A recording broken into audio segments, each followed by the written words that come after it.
Have you ever heard of the Tower of Babel? Genesis 11, 1 to 9 of the Bible. It's the story meant to explain how humanity came about having such diverse cultures and differing languages. Once upon a time, humanity spoke one single language, and with astonishing levels of cohesiveness, they propelled themselves to unimaginable heights. The unified human race, in their arrogance, began to build a tower whose top may reach the heavens. God intervened, and that's how we ended up here today. The story is meant to be a cautionary tale about the dangers of pride and ambition when left unchecked. At least, that's how most see it as. Nothing more than another story that's meant to be a metaphor for something else. But after some recent events, I don't think the Tower of Babel was just a story. My name is Jonathan. It was the year 2022. I was on a dig in northern Scotland. The expedition was supposed to be scheduled a few years earlier, but as many of you may know, that just wasn't possible. The site we had investigated was discovered by some hikers who were just passing by in the area. Just some old stone ruins under layers of peat. We figured it was just another Stone Age site. Nothing really too special. On our way, we met up with a few locals who would serve as our guides, Angus and Sunny. They were a rowdy and jolly pair. There was rarely ever a dull moment with them around, and they always expressed a keen interest in the work we did. But when we first met up with them, they opened up to us about what they knew about the site that we were going to. Apparently, the locals knew about its existence for decades now. Nobody is sure how far it goes back, but they wouldn't be surprised if it stretches back as far as a few hundred years, since they first heard about it from their grandparents. There wasn't anything particularly dangerous about the site, only that the place felt wrong to be in. Like, it was a place that shouldn't exist.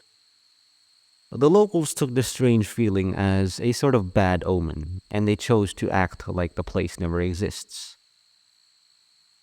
Although the whole local superstition thing isn't particularly new to us, since basically almost every expedition would have at least one.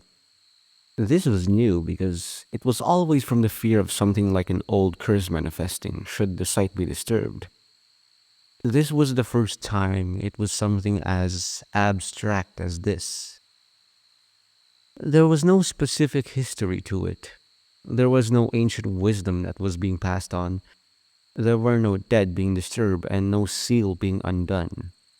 It was just blatantly ignored because people didn't really feel too good about it. When we reached the site, we did an initial survey, and to be honest, there wasn't really anything remarkable about it. Although that feeling that Angus and Sunny mentioned did linger in the background, we eventually learned to live with it after a few days. It was about 2 weeks into the dig when our equipment picked up an anomaly underground in an area that was a few yards away from the main site. The area didn't really have any notable features, and it was so far away from everything else that it didn't even cross our minds to look in this direction until recently. We did a further scan of a larger perimeter around the site to see if there were any more similar anomalies, and there weren't. It was simply this singular large pocket of empty space north of the main site. The reason why we stumbled upon this was because of Angus, who first went here for a smoke. He told us that the feeling was particularly strong around this area, and so we set up our scanners to investigate. What we found strange is that the rest of the ruins were still somewhat visible, and some were only even half buried. This thing has either been intentionally buried, or it is an indication that these ruins are far older than we think. Our current estimates hold these ruins to be about 5,000 years old, but if the anomaly we just discovered really is the latter, then it may even be a few thousand years earlier than that.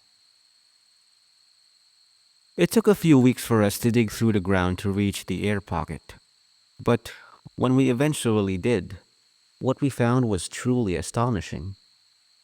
It was a chamber, a small, round room with no artifacts, no bones, just walls carved with symbols, spirals, jagged lines, and dots that didn't line up with anything I had studied. They weren't Pictish, nor were they Celtic. All signs were pointing towards a new group of early human civilization. We immediately set up our equipment around the area and began investigating with fervor. Immediately, we began to notice that the language carved into the walls didn't seem to match up with the surrounding ruins.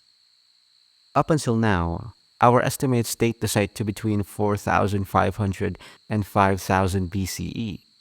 But these walls seem to be older, much older. However, what doesn't add up is the level of precision and craftsmanship on these carvings. There is a stark contrast to the level displayed by those who settled here and built the ruins above, and the ones in this underground chamber. It's almost like a whole separate group altogether. We did find similar writings of the ruins above, but they seem to be poor imitations of the carvings here. We couldn't really decipher anything from these symbols, so we sent photos of them to our university linguistics professor, Dr. Eleanor Varnholt, to analyze and study. It had only been 2 days after when we received word that she would be joining the expedition and that she was on her way. She was quite enthusiastic about our findings. Apparently, it didn't match any known language system, but traces of it could be found in some of the oldest scripts in history. While waiting for Dr. Varnholt, we continued our usual day-to-day. Angus and Sunny brought another local who claimed to have more info on the site we were studying. His name was Ian. He and his family apparently held on to the long-forgotten history of this site. He wasn't really a guy who believed in superstition, and since research into this site had finally started, he felt it appropriate to share what he knew from the stories that were told to him. In his story, this site is the resting place of an artifact that came from the heavens. The first settlers here were able to advance themselves thanks to its help. They eventually began to be consumed by greed and ambition, but the power held within the artifact was not really something meant for simple minds of the settlers, and it consumed them.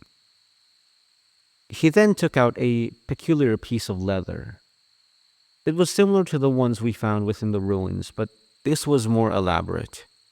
It was apparently some sort of quick guide used by the ancient settlers. Only a few of them could decipher the powers of the artifact directly, so they created this to share a small portion of the power with others. However, I recognized it for what it is, though.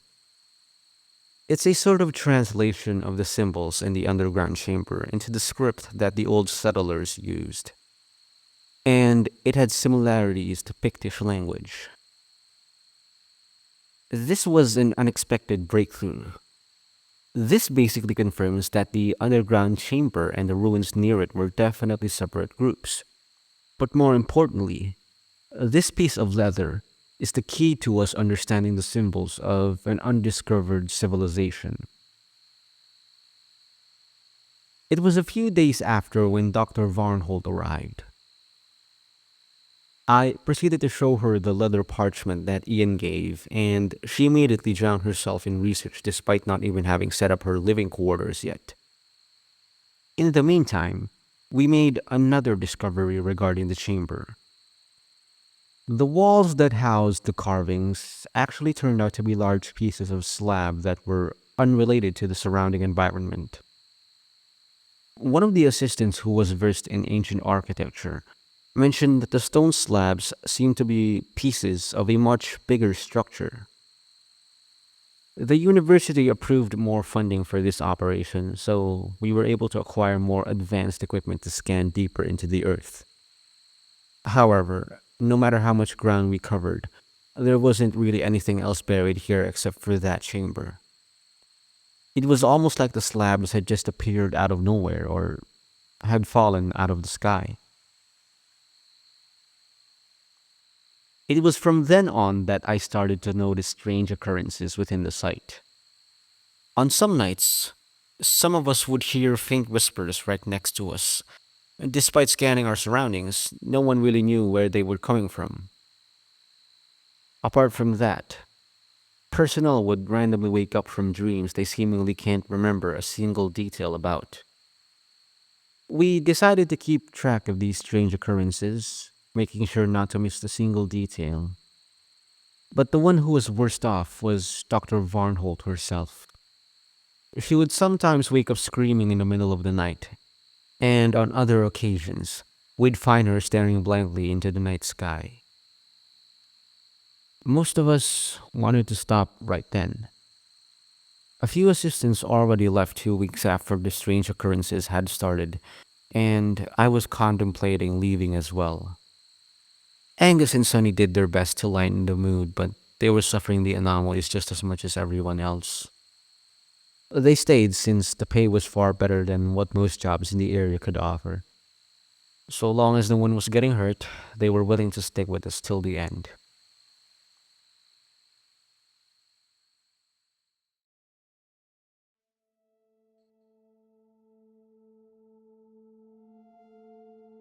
It was on one random night that Dr. Varnholt called for me. She wanted to discuss the story that Ian told me because she thinks that there may be more to the story than what we initially thought. She mentions how learning the language seems to open her mind. Over the weeks she's been studying the language, she says she's gotten better in different fields. Her understanding of physics and math have ballooned to levels she never thought possible for herself. And her knowledge of language has become even more profound. But as her knowledge deepens, she apparently caught glimpses of a world that exists in conjunction with our own. She recalls back to the night when she first started having the visions. She saw Earth as a sort of barren wasteland, riddled with creatures so hideous she refused to describe them. Then, in the far distance, she saw an enormous tower. It was apparently majestic, a marvel of architecture and engineering. But wrapped around it was an equally enormous creature. Serpentine, but without the traditional features of one. It was an unholy abomination, an affront to God himself. No human should have to suffer having to gaze at that thing, but Dr. Varnholt couldn't take her eyes off it. She said she was in a trance. Her mind was begging for her to close her eyes, but her body just wouldn't listen. Then, it gazed at her.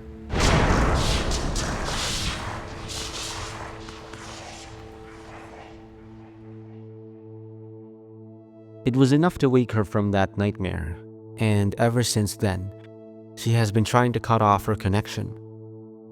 But she made a fatal mistake. Dr. Varnholt thought that the ancient script may contain some sort of countermeasure. That maybe somehow completing it would reveal to her how to save herself. But she was wrong. The more she deciphered the script, the more she understood it, the stronger her connection became.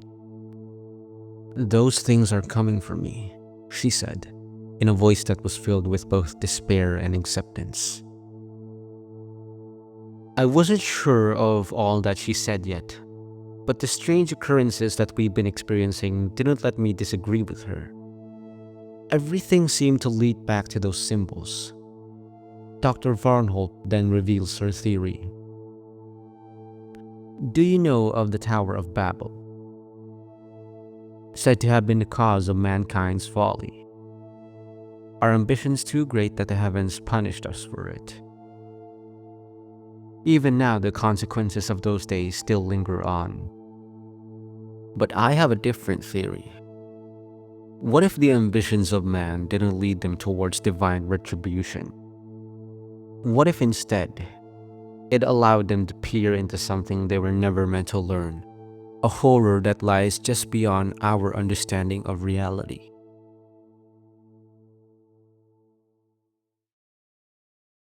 After that night, we eventually all decided to conclude the expedition in consideration of the mental toll it all had on us. We never published our findings on the site despite the pressures from the university board. Dr. Varnholt pulled some strings, and before long, it seemed like this expedition never really happened. Before we left, we buried that chamber and all traces of it. We even filled it all the way just so it couldn't be detected the next time someone decides to do an underground scan of the area. Dr. Varnholt held on to the leather parchment that Ian had given us for safekeeping, and we all went on with our lives. I have since stopped going on digs. The experience left me quite shaken, and I've developed a newfound respect for the fragments of our history that were lost to time. Perhaps some things should just remain buried. It had been over 2 years since then when I received the package in the mail. I had not ordered anything, so I wasn't expecting to receive a sizable box. Then, I noticed who the sender was. It was Dr. Varnholt. It was only a few days ago when news of Dr. Varnholt's passing reached my ears. The details of it were not revealed, but I think I have an inkling of what it might be related to. As I was thinking about it, it was then when I heard the whispers. The same whispers from that expedition.